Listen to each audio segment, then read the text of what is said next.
17 number प्रश्न पर ध्यान दीजिए। 17 नंबर में कहता है कि एक व्यवसाय की शुद्ध मूर्त संपत्तियां जो है वो 3 लाख की है और भावी वर्षों में यानी आने वाले वर्षों में आवश्यक समायोजन करने के पश्चात औसत शुद्ध लाभ का उपार्जन 60,000 अनुमानित है।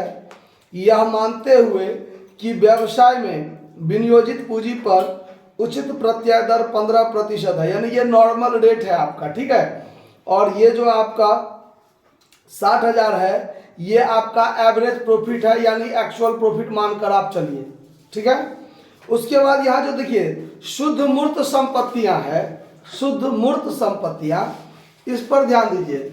कभी कभी सवाल में क्या रहेगा, आपको एसेट्स दिया रहेगा और लायबिलिटीज भी दिया रहेगा, लायबिलिटीज भी दिया रहेगा। तो आपको सवाल में क्या चाहिए, कैपिटल इन्वेस्टेड चाहिए ना, कि आपने विनियोजित पूंजी आपका कितना है। तो विनियोजित पूंजी बराबर जो होगा कैपिटल इन्वेस्टेड बराबर, देखिए कैपिटल इन्वेस्टेड बराबर एसेट्स माइनस लायबिलिटीज होता है। क्या होता है? Assets minus liabilities. मानकर चलिए आपका ये बैलेंस शीट है, बैलेंस शीट है, ठीक है। इधर एसेट्स होता है और इधर लायबिलिटीज होता है ना। अब ध्यान से देखिए, इधर पूंजी भी होता है और लायबिलिटी भी होता है और इधर एसेट्स होता है ना।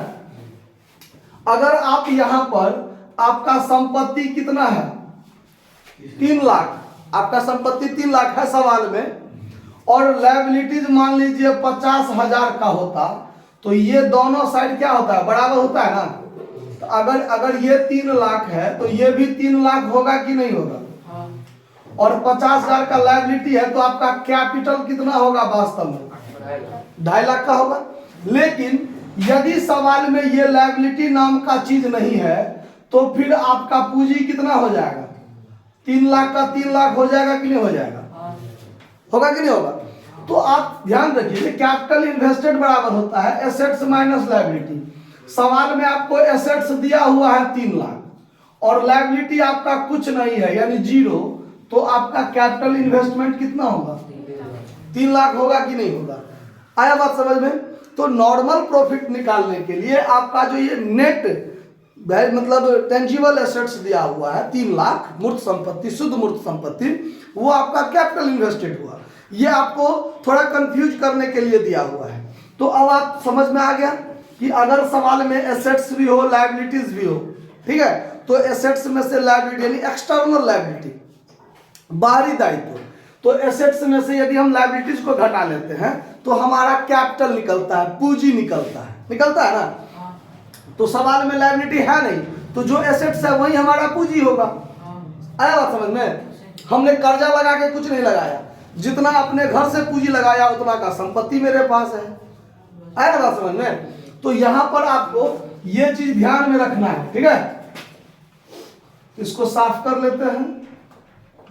अब देखिए, अब सवाल में जो आपको बनाना है, तो सवाल में सब कुछ दिया हुआ है कि आपका जो एवरेज प्रॉफिट है, एवरेज प्रॉफिट जो है वो सवाल में स्पष्ट क्लियर कर दिया कि वो 60,000 रुपया है, क्लियर है। उसके बाद है कि कैपिटल इन्वेस्टेड आपको दिया हुआ है, कैपिटल इन्वेस्टेड आपको दिया हुआ है 3 लाख, जो कि आपका नेट एसेट्स है, ठीक है। अब आपको नॉर्मल रेट भी सवाल में दिया हुआ है, नॉर्मल रेट कितना दिया हुआ है 15%। चलिए, तो अब आप नॉर्मल प्रॉफिट जो निकालिएगा, तो नॉर्मल प्रॉफिट बराबर क्या हो जाता है सूत्र, कैपिटल इन्वेस्टेड गुने नॉर्मल रेट, नॉर्मल रेट बट्टा में कितना 100।